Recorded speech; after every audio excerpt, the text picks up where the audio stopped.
नमस्कार दोस्तों, मैं हूं आद्या और स्वागत है आप सभी का सिविल्स डेली के daily current affair analysis programme में। तो चलिए बात करेंगे आज की सुर्खियों की, देखेंगे क्या है खास आज के न्यूज़ में। न्यूज़ से मेरा मतलब सिर्फ न्यूज़पेपर नहीं बल्कि newspaper as well as website, जहां से भी हमें जो भी इंपॉर्टेंट कंटेंट मिलेगा हम उसकी चर्चा करेंगे, क्योंकि यूपीएससी का सिलेबस किसी एक सोर्स पे कन्फाइंड नहीं है। ठीक है, इसीलिए हमारी टीम पूरी कोशिश करती है कि चाहे वो पीआईबी की साइट हो या फिर पीटीआई की या द हिंदू से हो या फिर इंडियन एक्सप्रेस से, आपके लिए इंपॉर्टेंट महत्वपूर्ण जानकारियां हम जितनी भी सोर्सेस से हो सके उतनी लाकर आपको डिलीवर कर सकें इजी लैंग्वेज में, जिससे आपके कॉन्सेप्ट्स क्लियर हो सकें। तो चलिए शुरू करते हैं आज का सेशन, लेकिन उससे पहले बात करेंगे हमारे कल के क्वेश्चंस की। कल मैंने आपको 3 क्वेश्चंस दिए थे, जिनमें 2 एमसीक्यूज थे और एक क्वेश्चन था हमारा मेंस बेस्ड। ठीक है, तो जो सबसे पहला क्वेश्चन था, ये देखिए यहाँ पर मेंशन भी है, ये सिविल सर्विसेज प्रीलिम्स एग्जाम 2015 में पूछा जा चुका है। इसका सही आंसर होगा कंसोलिडेटेड फंड ऑफ इंडिया, सी। और हमारे कुछ स्टूडेंट्स ने इसका आंसर भी दिया है। आकाश ने कहा है, हशमीत ने कहा है सी, देन हाँ, इन 2 बच्चों ने सी कहा है। जो दूसरा क्वेश्चन था हमारा ट्राइब्स वाला कि कितनी ट्राइब्स हैं, उसका आंसर है ए 645, और अगेन हशमीत ने इसका आंसर दिया है और योगवती राठौर ने इसका आंसर दिया है। इसके साथ साथ हमारे व्यूअर, हमारे स्टूडेंट हैं संतोष कुमार, उन्होंने कहा है कि पहली बार इतना अच्छा कोई एक्सप्लेन करने वाला मिला है। Thank you so much, thank you so much Santosh for showing this trust in us, और अपना ट्रस्ट बरकरार रखिएगा, क्योंकि हम इसी तरीके से आपको अच्छा कंटेंट अच्छी इजी भाषा में डिलीवर करते रहेंगे। चलते हैं तीसरे क्वेश्चन पर दोस्तों। तीसरा क्वेश्चन मेंस बेस्ड था, जो कि ज़्यादा बच्चों ने आंसर नहीं दिया, लेकिन एक स्टूडेंट हमारा ऐसा है जो कि काफ़ी दिनों से कंसिस्टेंट है। ठीक है, उनका नाम है लाडली, और लाडली ने इसका आंसर लिखा है about the green taxes. Question था कि green tax shall have a deterrent effect sensitising the citizens about pollution control and management, और ये आपको डिस्कस करना था। हमारे पास जो आंसर आया लाडली का, उसमें लाडली ने सबसे पहले बताया ग्रीन टैक्स क्या होता है, देन प्रपोज टैक्स क्या है एक्चुअली में, जो कि गवर्नमेंट ने लिवाई कर रखा है। देन उसके बाद उन्होंने बजट 2021 की बात की, then why we need such policies की बात की, एंड लास्ट में उन्होंने वे फॉरवर्ड की बात की है। लाडली, आपने क्या किया है यहाँ पर कि आपने ग्रीन टैक्स से रिलेटेड जो भी इंफॉर्मेशन थी वो हमें लिखकर बताई है। Well done for taking us initiative, for taking a step forward. लेकिन लाडली, आपको यहाँ पर थोड़ा सा काम करने की ज़रूरत है अपने पूरे कंटेंट के स्ट्रक्चर में। क्यों? क्योंकि मेंस आंसर में आप ऐसे नहीं लिख सकते। मेंस आंसर में आपको डिस्कस करना है जो टॉपिक आपको दिया हुआ है उससे रिलेटेड। ठीक है, but very good, I will appreciate your efforts that at least आपने ट्राई किया, और बहुत ही इनोवेटिव वे में, जैसे कि पब्लिक ट्रांसपोर्ट की जगह पे आपने इमोजीज, इमोट आइकन्स के थ्रू जो है डिस्प्ले करने की कोशिश की है। Very good initiative. फ्यूल को आपने आइकन से डिस्प्ले किया है, एनर्जी को आपने आइकन से डिस्प्ले किया है। Nice initiative Ladli, keep writing like this. At least आपकी नोट्स अच्छी तैयार हो जाएंगी, and at the last moment जब आपको रिवाइज करना होता है उस टाइम पे आपके ऊपर बहुत कम प्रेशर रहेगा। ठीक है, लेकिन हाँ, मैं एक्सपेक्ट कर रही हूँ कि बहुत ही जल्द आप मुझे एक अच्छा आंसर लिखकर भी दिखाओगे, compact on the terms of UPSC mains examination. ठीक है, चलिए आगे चलते हैं। हमारी आज की सबसे पहली जो न्यूज़ है वो है related to IPS officers. IAS IPS बनने का सपना हर दूसरे एस्पिरेंट का होता है जो कि यूपीएससी की सीरियस तैयारी कर रहा हो। ठीक है, तो चलिए आज हम आईपीएस से रिलेटेड ही बात करेंगे। ये न्यूज़ है about the rules for deputation of DIGs, यानी deputy inspector general of police. What centre has proposes to change, और क्यों उन्होंने किया है। देखिए क्या हुआ है कि सेंटर ने एक नया ऑर्डर निकाला है, that is for central deputation of DIGs. ठीक है, जो भी डीआईजीज हैं उन्हें सेंट्रल में डेप्यूट करने के लिए ये ऑर्डर आया है। ठीक है, अब क्या है वो ऑर्डर, क्या इश्यूज आ रहे हैं, कैसे हम उसको डील करें, यही हमें समझना है। मेंस के लिए one of the most important topics है ये। ठीक है, ये न्यूज़ हमारी टीम ने ऑनलाइन साइट से निकाली है तो इसको हम समझेंगे, और ये ली गई है इंडियन एक्सप्रेस की वेबसाइट से, ठीक है। तो देखिए युवा ये है कि जो हमारी सेंट्रल गवर्नमेंट है उसने प्रपोज किया कि जो ऑल इंडिया सर्विसेज रूल्स हैं उन्हें जो है कुछ अमेंडमेंट लाई जाए उनमें, ठीक है। और उसके तहत इन्होंने ये अलाउ किया कि किसी भी IAS IPS या IFOS ऑफिसर को सेंट्रल गवर्नमेंट में सेंट्रल लेवल पर डेप्यूटेशन पर लाया जाए, that too without any hesitation of states consent, यानी स्टेट में वो प्रॉब्लमेटिक ना हो, स्टेट से इजीली हम उन्हें सेंटर में ला सकें। और इसी रिगार्डिंग सेंट्रल गवर्नमेंट ने इशू किया है एक order which deals with the central deputation of DIGs, ठीक है, जो कि IPS लेवल के ऑफिसर्स माने जाते हैं।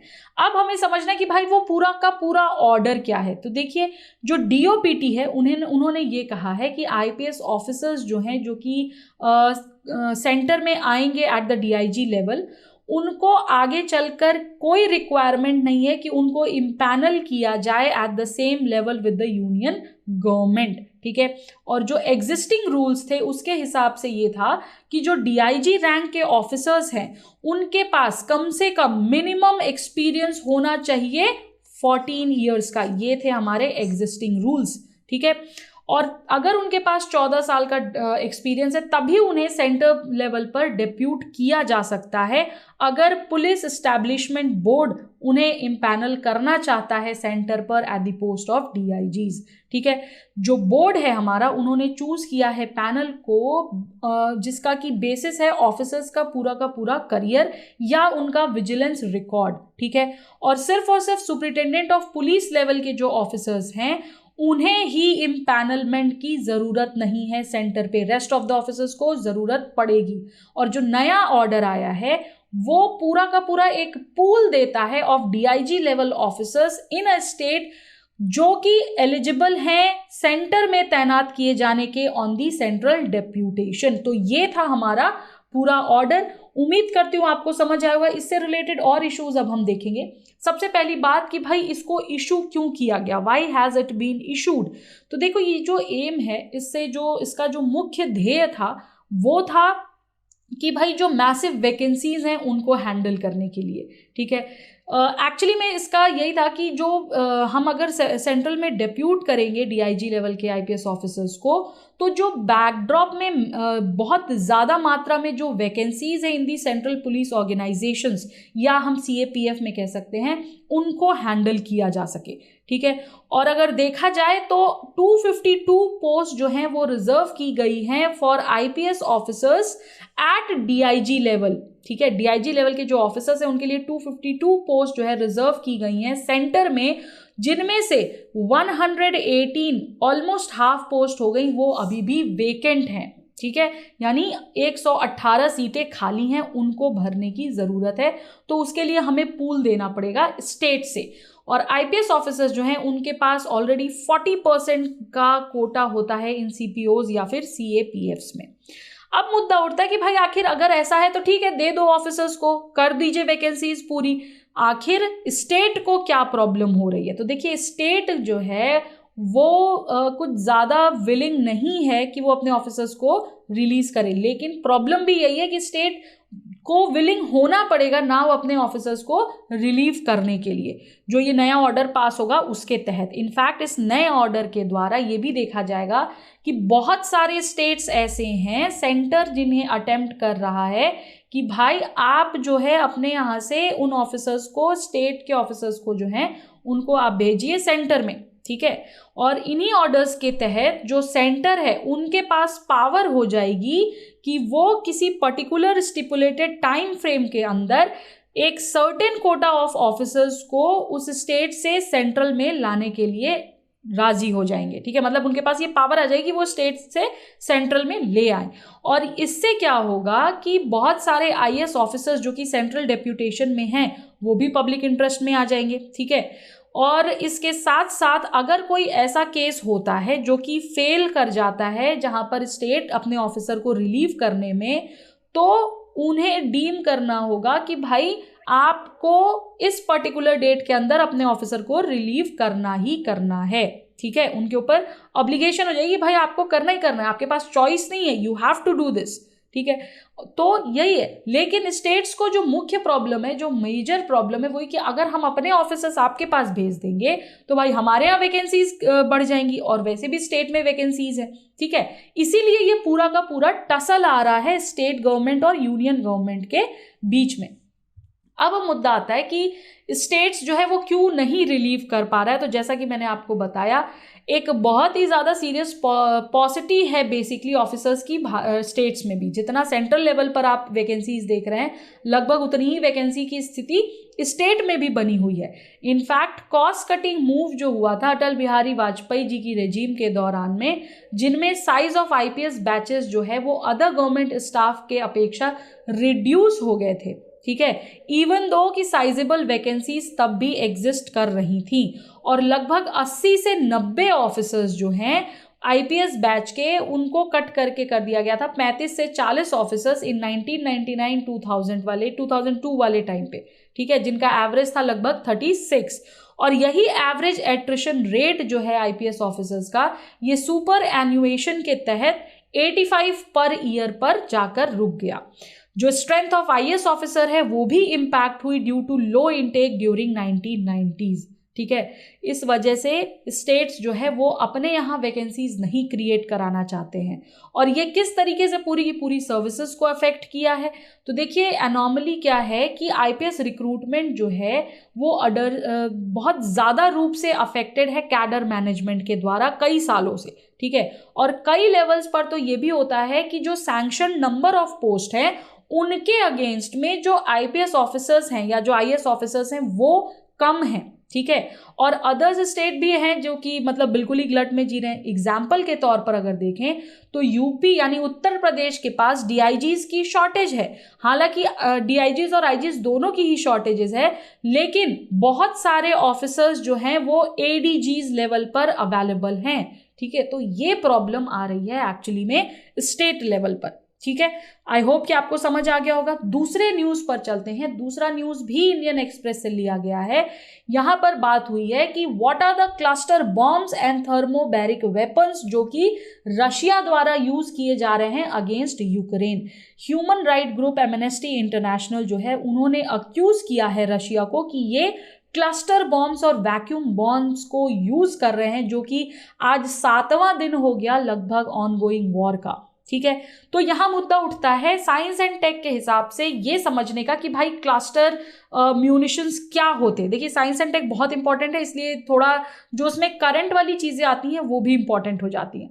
तो देखिए 2008 में जो है कन्वेंशन ऑन क्लस्टर म्यूनिशंस हुई थी, जिसमें कि क्लस्टर म्यूनिशन का मतलब बताया गया था कि ये वो कन्वेंशनल म्यूनिशन है जो कि डिजाइन की जाती है कि वो डिस्पर्स या रिलीज कर सके एक्सप्लोजिव सब म्यूनिशंस को, जिनका हर एक का वेट जो है वो 20 किलो से कम हो, और उनमें वो इंक्लूड करते हैं एक्सप्लोजिव सब म्यूनिशंस को भी, ठीक है। एसेंशियली कहा गया कि जो क्लस्टर म्यूनिशन है वो नॉन प्रिसीजन वेपन है, ठीक है, और उनका डिजाइन किया गया है टू इंजर और kill human beings indiscriminately over a large area. मतलब आप इम्पैक्ट देखिए कि कितना ज्यादा है, कि इनका निर्माण ही इसीलिए किया जा गया है कि ये लोगों को ज्यादा तादाद में इंजर या फिर किल कर सकें, ठीक है। हालांकि जो इनका डिजाइन है वो मेनली इसलिए किया गया था कि ये व्हीकल्स को डिस्ट्रॉय कर सके, इंफ्रास्ट्रक्चर्स को डिस्ट्रॉय कर सके, जैसे कि रनवेज हो गया, रेलवेज हो गया, पावर ट्रांसमिशन लाइंस हो गया। और ऐसा कहा जाता है कि इन्हें एयरक्राफ्ट द्वारा ड्रॉप या फिर लॉन्च किया जाता है प्रोजेक्टाइल में, जो कि स्पिन करता है फ्लाइट्स में और स्कैटर करता है बहुत सारे बॉम्बलेट्स जैसे जैसे वो ट्रैवल करता जाएगा, ठीक है। तो क्या होता है अब कि बहुत सारे बॉम्बलेट्स इनमें से जो हैं वो एक्सप्लोड नहीं भी करते हैं, लेकिन वो कंटिन्यू करते हैं कि भाई वो वहीं जहां गिरे वो वहीं गिरे रहें।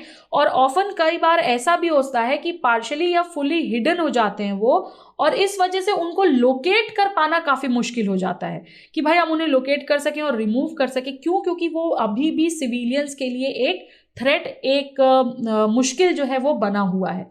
अब जो कन्वेंशन हुआ था क्लस्टर म्यूनिशंस के ऊपर, उनका काम ही यही था कि वो आइडेंटिफाई करेंगे उन क्लस्टर म्यूनिशन रैमनेंट्स को जो कि फेल्ड क्लस्टर म्यूनिशंस के अंदर आते हैं या एबेंडॉन्ड क्लस्टर म्यूनिशंस के अंदर आते हैं या जो एक्सप्लोड नहीं हो पाए, ठीक है, या जो अनएक्सप्लोडेड बॉम्बलेट्स हैं उनके तहत। ठीक है, काफी इंपॉर्टेंट है ये पूरा क्लस्टर म्यूनिशन का टॉपिक, मैंने जो आपको समझाया है।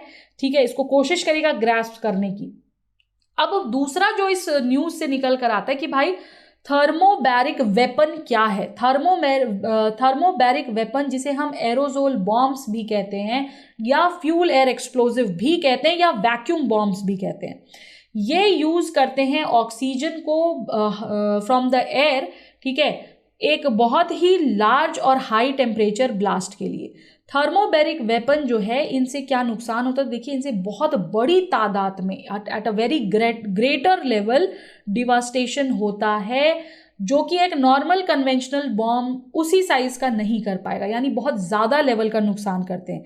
ये जो वेपन्स हैं ये जा सकते हैं अप टू 2 सेपरेट स्टेजेस, और ये फायर करते हैं rockets from tank mounted launchers, या फिर ये ड्रॉप किए जाते हैं फ्रॉम दी एयरक्राफ्ट्स।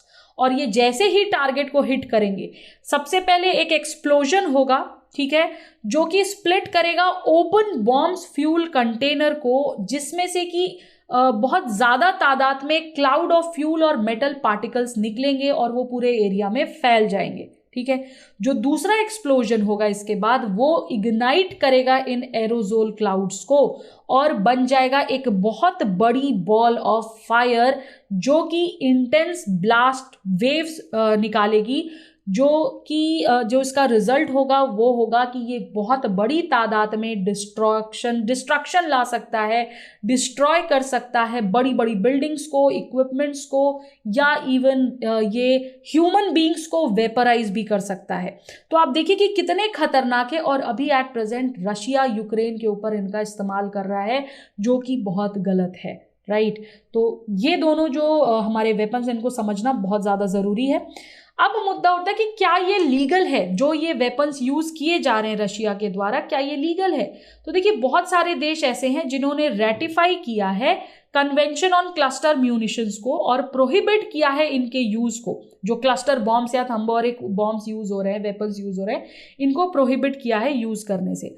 आज की डेट में अगर हम देखें तो लगभग 110 स्टेट पार्टीज ऐसी हैं इस कन्वेंशन की, और 13 ऐसे देश हैं जिन्होंने साइन अप किया है, लेकिन अभी भी उनको रेटिफाई करना बचा है। न कि रशिया और न ही यूक्रेन, इन दोनों ही देशों में से कोई भी सिग्नेटरीज नहीं है। ये जो बॉम्ब्स है ये न सिर्फ प्रोहिबिटेड है इंटरनेशनल लॉ के अग्रीमेंट के तहत, बल्कि जो इनका यूज है वो है अगेंस्ट सिविलियन पॉपुलेशन माना जाता है। ठीक है, specially in the areas where schools are there, hospitals are there, इन सारी जगहों पर। किसके तहत? हेग कन्वेंशन ऑफ 1899 और 1907 के तहत।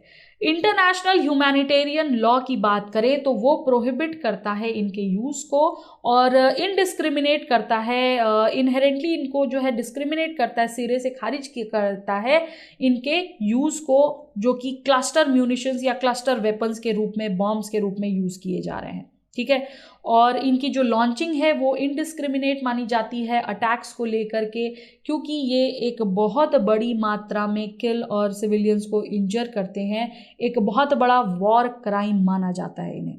ठीक है, तो ये था हमारा दूसरा न्यूज़। चलते हैं तीसरे न्यूज़ पर।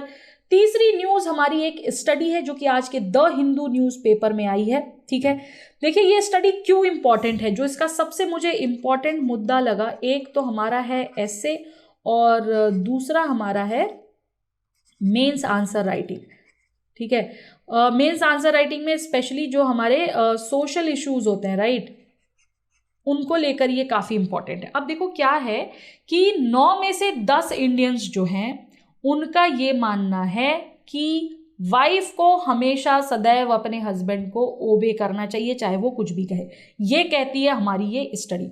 ये स्टडी बेस्ड है हमारे भारत देश पर। ठीक है, और इसका टाइटल था कि how Indians view gender roles in families and societies. ये जो है इस पूरी स्टडी का टाइटल था। ये रिलीज की गई है 2 मार्च को, और ये बेस्ड है एक ऐसे सर्वे में जहां की लगभग 30,000 इंडियन एडल्ट्स का सर्वे किया गया है फ्रॉम नवंबर 2019 टू मार्च 2020। अब इस रिपोर्ट में बहुत सारी चीज़ें निकल कर आई हैं। देखिए आज की डेट में जो इंडियंस हैं वो एक्सेप्ट करते हैं कि वुमेन्स एज पॉलिटिकल लीडर्स जो है वो अच्छा काम कर रही हैं और वो फेवर भी करते हैं ट्रेडिशनल जेंडर रोल्स को इन फैमिली लाइफ में। यही कुछ मापदंड ये रिपोर्ट हमें दिखाती है।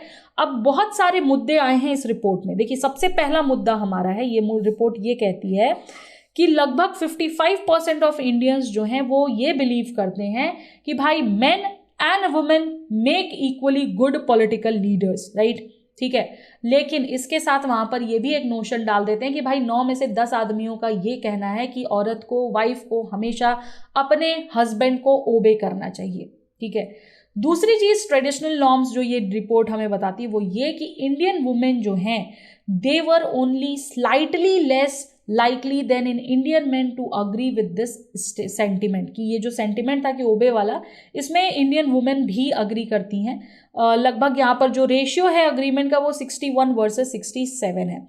हालांकि बहुत सारे इंडियंस जो हैं वो एक्सप्रेस करते हैं इगैलिटेरियन व्यूज को ऑन द जेंडर रोल्स। ठीक है, 62% लोगों का ये कहना है कि both men and women should be responsible for the child care. ठीक है, कितने लोगों का? 62%, यानी अभी भी 38% ये मानते हैं कि नहीं, सिर्फ औरत को ही देखना चाहिए चाइल्ड केयर। ठीक है, तो ये चीजें ध्यान में रखनी है। ट्रेडिशनल नॉर्म अभी भी है जिसमें कि 34 ये कहते हैं कि भाई child care should be handled primarily by women. भाई आप कौन सी सदी में जी रहे हो, प्लीज जाग जाओ। इसी तरीके से एक और रियलिटी यहां पर हमारे सामने आती है जहां पर 54% ये कहते हैं कि both men and women should be responsible for earning money. यानी अभी भी कहीं ना कहीं 46% लोगों का ये मानना है कि भाई मनी लाना या कमाना सिर्फ और सिर्फ आदमियों की जिम्मेदारी है। एज मेनी एज 43% का ये मानना है कि earning an income is mainly the obligation of main. ये भी गलत है। आप पैसे कमाने की सारी जिम्मेदारी एक आदमी पर नहीं डाल सकते। आज की डेट में औरतें कंधे से कंधा मिलाकर चल रही हैं, लेकिन ये दर्शाता है हमारे देश की सोच को। ठीक है, अच्छी बात यह है कि रेशियो कम है। ओके, देन नेक्स्ट चीज आई कि 80% इंडियंस अग्री करते हैं उस आइडिया पे कि जब जॉब्स के कम होंगी, जब जब नौकरियों की संख्या कम होगी, तो men should have more rights to a job than women. ये एरिया थोड़ा सा डिस्टर्बिंग लगा मुझे कि भाई जॉब्स कम होंगी चाहे ज्यादा हो, जो जॉब्स मिलनी चाहिए वो व्यक्ति की काबिलियत, उसकी कैपेबिलिटी पे मिलनी चाहिए, ना कि ये देखते हुए कि भाई मेन है तो इनको ज्यादा जरूरत है, वुमेन है तो इनको कम है। ठीक है, इसके बाद हम आगे चलते हैं। 94% लोगों का ये मानना है कि इंपॉर्टेंट है ये किसी भी फैमिली के लिए कि to have at least one son with the corresponding figure for daughters being 90%, यानी 90% लोगों का ये मानना है कि भाई कम से कम एक लड़की होनी चाहिए और 94% लोगों का ये मानना है कि भाई कम से कम एक बेटा होना चाहिए। 64% इंडियंस ये कहते हैं कि सन और डॉटर दोनों को अपने पिता की इनहेरिटेंस में बराबर का हक होना चाहिए। हालांकि 10 में से 4 अडल्ट ऐसे हैं जिनका ये मानना है कि पिता की संपत्ति पर, या फिर हम ये कह लें कि जब केयर की बात आती है तो जो एजिंग पेरेंट्स की केयर है उसमें सबसे पहली रिस्पॉन्सिबिलिटी बेटे को निभानी चाहिए। क्यों भाई? मैं तो बिल्कुल ऐसा नहीं मानती हूँ। आपके माता पिता, चाहे आप पुत्र हो या पुत्री हो, चाहे आप लड़का हो या लड़की हो, चाहे आप बेटा हो या बेटी हो, जिम्मेदारी दोनों ही बच्चों की है। ठीक है, ऐसा नहीं है कि भाई मैं बेटी हूं तो मुझ पर मेरे पेरेंट्स की रिस्पॉन्सिबिलिटी नहीं है। I totally disagree with this thing, but this is the real brutal truth of the society, of the Indian society basically. 10 में से 4 लोगों का ये मानना है। ठीक है, सिर्फ 2% लोग ऐसा हैं जो कि ये कहते हैं कि नहीं, बेटियों की भी रिस्पॉन्सिबिलिटी होनी चाहिए। ये रेशियो बढ़ना चाहिए। ठीक है, इसके बाद हम आगे चलेंगे। देखिए, फैमिलीज ऐसी भी हैं जिन्होंने हायर वैल्यूज रख रखी हैं अपने बेटों पर रादर देन द डॉटर्स, और ऐसा भी माना गया है कि 40% ऑफ इंडियंस जो हैं ये देखते हैं कि सेक्स सिलेक्टिव अबॉर्शन जो है वो एक्सेप्टेबल होना चाहिए अगर कुछ सर्कमस्टांसेस में। हालांकि 42% लोग जो है वो कंप्लीटली अनएक्सेप्टेबल मानते हैं इस प्रैक्टिस को, which is very good, but ये 42% भी इंक्रीज होना चाहिए। अब इस पूरी स्टडी में जो नेक्स्ट चीज़ है वो ये है कि ग्लोबल मीडियन देखा जाए अगर, तो 70% लोग ये कहते हैं कि it is very important for women to have the same rights as men found a similar ratio in India with 72% of Indians saying gender equality is very important. I totally agree with this thing. Gender equality बहुत ज़्यादा important, और सिर्फ gender equality नहीं, gender sensitivity भी बहुत ज़्यादा important है. कहते हैं ना कि भाई बेटी पढ़ाओ लेकिन बेटों को भी सिखाओ, ठीक है. जो इक्वालिटी है वो चीज़ें ज़रूर करनी चाहिए हमें, ठीक है. तो ये था हमारा ये न्यूज़, और इसमें जो इन्फॉर्मेशन दी हुई है दोस्तों, इसको प्लीज़ आप अलग अलग जो भी ये परसेंटेज दिए हुए हैं, मैंने इसलिए एक एक चीज़ आपको रीड आउट करके बताई है, इसको नोट डाउन कर लीजिएगा कहीं कॉपी में. और जब आप ऐसे या आंसर्स लिखते हो, देखो ऐसे में हर साल एक टॉपिक आता है विमेन रिलेटेड, वहां पर ये चीज़ें कोट करो, नो डाउट आपको एक्स्ट्रा मार्क्स मिलेगा ही मिलेगा. मेंस आंसर्स में ये चीज़ें कोट करो कि इस स्टडी के द्वारा ये चीज़ें पता चली. कौन सी स्टडी थी ये? प्यू रिसर्च सेंटर की स्टडी थी, जो कि Washington based non profit organisation है, ठीक है. तो इसको फटाफट से करिए, मैं आगे आपको इस पे क्वेश्चंस जरूर दूंगी. आगे चलते हैं. नेक्स्ट न्यूज हमारी पेरिनी डांस से रिलेटेड है. द हिंदू की वेबसाइट से निकाली गई है ये न्यूज. इसमें इंपॉर्टेंट इसलिए क्योंकि डांस फॉर्म्स बहुत इंपॉर्टेंट है. देखिए न्यूज़ खुद ही ये कह रही है कि पेरिनी डांस परफॉर्मेंस जो है वो डिवोटीज को स्पेल बाउंड कर दिया उसने. डिवोटीज हैदराबाद में ऑ स्ट्रक रह गए, ऑडियंस ऑ स्ट्रक रह गई इस डांस परफॉर्मेंस से.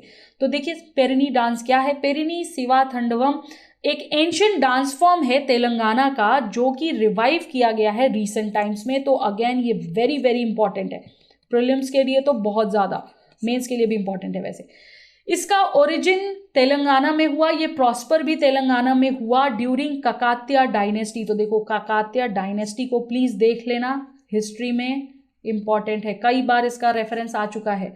ऑल्सो ये कब परफॉर्म किया जाता है? तो ये परफॉर्म किया जाता है लॉर्ड शिवा के ऑनर में. हिंदू गॉड जो थे, ठीक है, अभी कल परसों ही शिवरात्रि बीती है, राइट. तो शिव जी के ऑनर में इस डांस परफॉर्म किया जाता है इस डांस को. और एंशियंट टाइम में ये परफॉर्म किया जाता था before the soldiers set to fire, जब युद्ध में लोग जाने वाले होते थे उससे जस्ट पहले.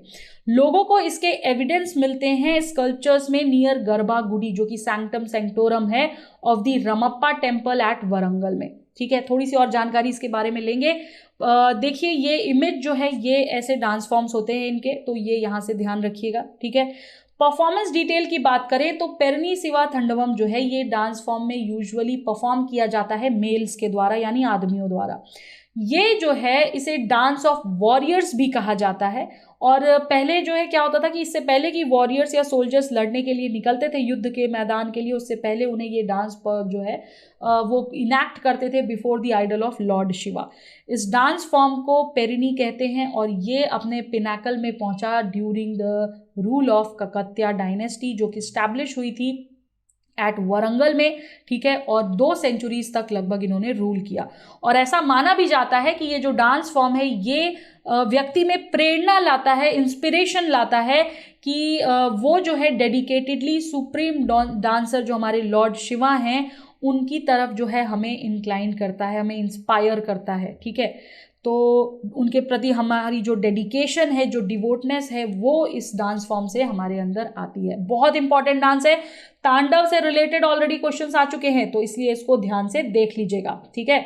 आगे चलते हैं नेक्स्ट न्यूज़ पर. नेक्स्ट न्यूज़ एक छोटी सी न्यूज़ है, वैसे तो पॉलिटिकल न्यूज़ है. न्यूज़ ये है कि विश्व भारती में यूनिवर्सिटी में बेसिकली स्टूडेंट्स की डिमांड थी to reopen hostel, conduct online exams. उसको लेके थोड़ा सा बवाल हुआ था, ठीक है. और अभी भी चल ही रहा है, हाई ड्रामा जो है वो देखा जा रहा है वहाँ पर. तो इम्पॉर्टेंट वर्ड पूरा ड्रामा नहीं है दोस्तों, इम्पॉर्टेंट है कि विश्व भारती यूनिवर्सिटी क्या है. तो देखिए विश्व भारती यूनिवर्सिटी एक सेंट्रल रिसर्च यूनिवर्सिटी है, एक इंस्टीट्यूशन है जो कि नेशनल इंपॉर्टेंस का माना जाता है. और कहाँ लोकेटेड है ये लोकेटेड है जी शांति निकेतन, वेस्ट बंगाल, इंडिया में. इसे किसने फाउंड किया था? तो ये फाउंडेड बाय था रविन्द्रनाथ टैगोर द्वारा, और इसे विश्व भारती कहा जाता है, जिसका मतलब है communion of the world with India, ठीक है. इंडिपेंडेंस तक जो है, इंडिपेंडेंस से पहले तक बेसिकली ये एक कॉलेज था. आफ्टर इंडिपेंडेंस ये इंस्टीट्यूशन बना status of central university in 1951, by the parliament, इसलिए ये काफ़ी इंपॉर्टेंट है, इसके बारे में जानना, इसकी हिस्ट्री के बारे में जाने। तो जो इस इंस्टीट्यूशन की ओरिजिन है वो है 1863 के टाइम पीरियड से, जबकि देवेंद्र नाथ टैगोर जी थे और उन्होंने एक ट्रैक्ट ऑफ लैंड जो है वो उनको दिया गया था बाय द जमींदार ऑफ रायपुर, जिनका नाम था जमींदार ऑफ किरनाहर। दो लोगों ने इनको ये बेसिकली जमींदार ऑफ रायपुर और जमींदार ऑफ किरनाहर ने इन्हें ये ज़मीन दी थी। आश्रम बनाने के लिए इन्होंने ये ज़मीन ली और इन्होंने ये देखा कि अब जो है ये चतिमतला बन चुका है at the heart of the town. जो आश्रम था उसे इनिशियली ब्रह्मचर्य आश्रम कहा गया, ठीक है, यहाँ पर एक आश्रम स्टैब्लिश किया था इन्होंने, और आगे जाकर उसका दूसरा नाम पड़ा ब्रह्मचर्य विद्यालय। आश्रम को चेंज कर दिया गया इनटू दी विद्यालय। आज की डेट में ये स्टैब्लिश है as a view to encouraging people, जो कि सदियों से लोगों को इनकरेज करता आया है उनके जीवन में कुछ अच्छा करने के लिए, वो मेडिटेट करने के लिए, ठीक है। और 1901 में यंगेस्ट सन जो थे देवेंद्र नाथ टैगोर जी के, रविन्द्रनाथ टैगोर, उन्होंने यहाँ पर इस्टेब्लिश किया था क्या, एक कोएड स्कूल। बहुत इंपॉर्टेंट है और टाइम पीरियड के हिसाब से तो बहुत इंपॉर्टेंट है। और फ्रॉम 1901 ऑनवर्ड्स टैगोर जी ने इस आश्रम को यूज़ किया टू ऑर्गेनाइज हिंदू मेला, जो कि आगे चलकर सेंटर का एक केंद्र बना फॉर द नेशनल एक्टिविटीज़। बहुत इंपॉर्टेंट है, मैंने डिटेल्स दी हैं, प्लीज़ ध्यान में रखिएगा, एग्जाम में पूछ सकता है। नेक्स्ट न्यूज़ अगेन हमारी द हिंदू से ही है, वेबसाइट से उठाई गई है, वो है अबाउट WHO's पैंडेमिक ट्रीटी को लेकर के। तो देखिए WHO की जो पैंडेमिक ट्रीटी थी वो प्रिवेंट करती है फ्यूचर ग्लोबल हेल्थ डिजास्टर्स को, उसको लेकर के ये न्यूज़ है। मेंबर्स ऑफ WHO जो हैं उन्होंने पहला राउंड ऑफ नेगोशिएशन हेल्ड किया था 24 फरवरी 2022 को। तो यहाँ समझना इंपॉर्टेंट ये है कि भाई ये पैंडेमिक ट्रीटी है क्या। दिसंबर 2021 में जो WHO था उसने अग्री किया कि हम एक ग्लोबल प्रोसेस शुरू करते हैं पैंडेमिक ट्रीटी बनाने पर। नीड क्या थी इसकी, तो नीड ये था कि एक अपडेटेड सेट ऑफ रूल्स होने चाहिए। कोविड-19 का जो पैंडेमिक आया था उसके पश्चात ये लोगों के दिमाग में है कि भाई एक सेट ऑफ रूल्स होने चाहिए पैंडेमिक के लिए, जिससे कि ग्लोबल हेल्थ सिस्टम की शॉर्टकमिंग्स को जो है हैंडल किया जा सके, ठीक है। जो हेल्थ असेंबली थी उन्होंने अडॉप्ट किया एक डिसीजन टाइटल जिसका नाम दिया गया द वर्ल्ड टुगेदर, और इसका सेकेंड स्पेशल सेशन आया 1948 में, ठीक है। इस डिसीजन के तहत जो हेल्थ ऑर्गेनाइजेशन था वो इस्टेब्लिश किया गया, उसने इस्टेब्लिश किया एक inter governmental negotiating body INB। और ये क्यों इस्टेब्लिश किया गया, ये इसलिए इस्टेब्लिश किया गया कि भाई ड्राफ्ट और नेगोशिएट किया जा सके कंटेंट्स को, उन कंटेंट्स को जो पैंडेमिक ट्रीटी को बनाने में मददगार होंगे with article 19 of the WHO constitution. तो यहाँ पर एक चीज़ आती है कि भाई आर्टिकल 19 ऑफ WHO क्या है, इसको भी हम समझेंगे, ठीक है।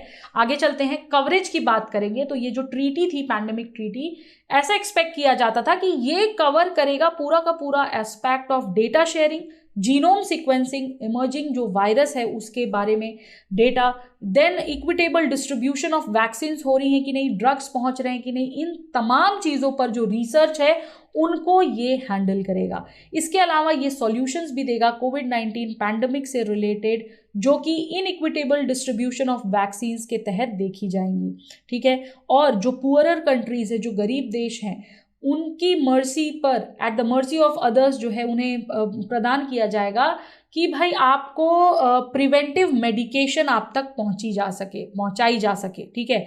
अब मुद्दा उठता है कि भाई नीड क्या है इस पैंडेमिक ट्रीटी का। तो देखो बहुत से देश ऐसे हैं जो कि मी फर्स्ट अप्रोच के साथ चलते हैं, हालांकि ये एक इफेक्टिव वे नहीं है ग्लोबल पैंडेमिक से डील करने का। आप मैं सबसे आगे करोगे तो आपका कुछ नहीं हो पाएगा, ठीक है। आपको हर किसी को साथ लेके चलना पड़ेगा। तो एक वाइडली एक्सेप्टेड थ्योरी थी जो कि पॉइंट आउट करती थी कि भाई नोवल कोरोना वायरस जो है ये जंप करेगा from animal to humans in wildlife market of China, ठीक है। और बहुत सारे नेशंस ऐसे थे जो कि बैन करने को राजी हो गए वाइल्ड लाइफ मार्केट्स के ऊपर, बट ये नीड जो है, इन सभी नीड्स के तहत आगे जाकर क्या निकल कर आया, पैंडेमिक ट्रीटी की ज़रूरत हमें लगी। और आर्टिकल 19 ऑफ WHO कॉन्स्टिट्यूशन क्या था, तो देखिए आर्टिकल 19 जो है WHO कॉन्स्टिट्यूशन का, वो वर्ल्ड हेल्थ असेंबली की बात करता है, उसे एक अथॉरिटी देता है कि भाई आप अडॉप्ट और कन्वेंशंस ला सकते हैं, अग्रीमेंट्स ला सकते हैं अगर मैटर है हेल्थ का तो, और 2/3 मेजॉरिटी जो है उसको ज़रूरत है कि भाई वो अडॉप्ट करे उन कन्वेंशंस को, उन अग्रीमेंट्स को। WHO फ्रेमवर्क कन्वेंशन जो है ऑन दी टोबैको कंट्रोल जो है, इसके तहत ही, यानी आर्टिकल 19 के तहत ही टोबैको कंट्रोल का फ्रेमवर्क लाया गया था फोर्स में अंडर आर्टिकल 19 इन 2005। तो ये इंपॉर्टेंट है, आर्टिकल 19 क्या है आपको समझ आ गया होगा। ठीक है, ये थी दोस्तों आज की न्यूज़। अब चलते हैं आज के क्वेश्चन ऑफ द डे पे। आपके लिए 2 क्वेश्चंस मैं लेकर आई हूँ। पहला है ये क्वेश्चन है आपका, with the reference of Mandanpalle of Andhra Pradesh, which one of the following statement is correct. और दूसरा है कि which one of the following was very important sea port in Kakatiya kingdom, क्योंकि ककातिया किंगडम इंपॉर्टेंट है। ठीक है, दोनों के आंसर्स कोशिश करिएगा हमें बताने की। आज मैं आपको कोई मेंस का आंसर नहीं दे रही हूं, लेकिन एक चीज जरूर आपसे पूछूंगी कि भाई जो हमने अभी स्टडी पढ़ी है, ठीक है, जो वुमेन वाली स्टडी थी बेसिकली, ये इस पर आपका क्या कहना है। मैंने अपने व्यू पॉइंट्स तो आपको बताए हैं, लेकिन आपका क्या कहना है, आप इन रेशियो से कितना सहमत है वो जरूर लिख के हमें बताइएगा। लेमैन लैंग्वेज में भी चलेगा, बस अपने विचारों को व्यक्त करिए क्योंकि जरूरत है। हिंदी हो या इंग्लिश, जो भी आपका माध्यम है वो मैटर नहीं करता, मैटर ये करता है कि आप अपने व्यूज को एक्सप्रेस कर पा रहे हैं कि नहीं। तो खुली छूट के साथ आप अपने व्यूज को यहाँ बताइए कि आप इस स्टडी से कितना सहमत हैं, जो मैंने आपको रेशियोज बताए, जो भी हमने बातें की। ठीक है, आपके जवाब का इंतजार हमें जरूर रहेगा। तो इसी के साथ धन्यवाद, आज के लिए इतना ही। नेक्स्ट सेशन में फिर मिलेंगे और वहां से कंटिन्यू करेंगे न्यूज़ को, सुर्खियों को, जो भी आपके एग्जाम के लिए इंपॉर्टेंट है। लग जाइए 2022 में एग्जाम में, जो कि जून में होने वाला है, 5 जून को। अब कुछ ही समय बचा है, अपना जी जान से तैयारी करिए दोस्तों, क्योंकि सफलता उन्हीं को मिलती है जो खुद एफर्ट लगाते हैं। ठीक है, तो इसी के साथ आज के लिए इतना ही। जय हिंद, जय भारत, नमस्कार, and yes, do not forget to like, subscribe and comment. Thank you so much, guys. Subscribe to our YouTube channel and press the bell icon on the YouTube app and never miss another update from Civils Daily.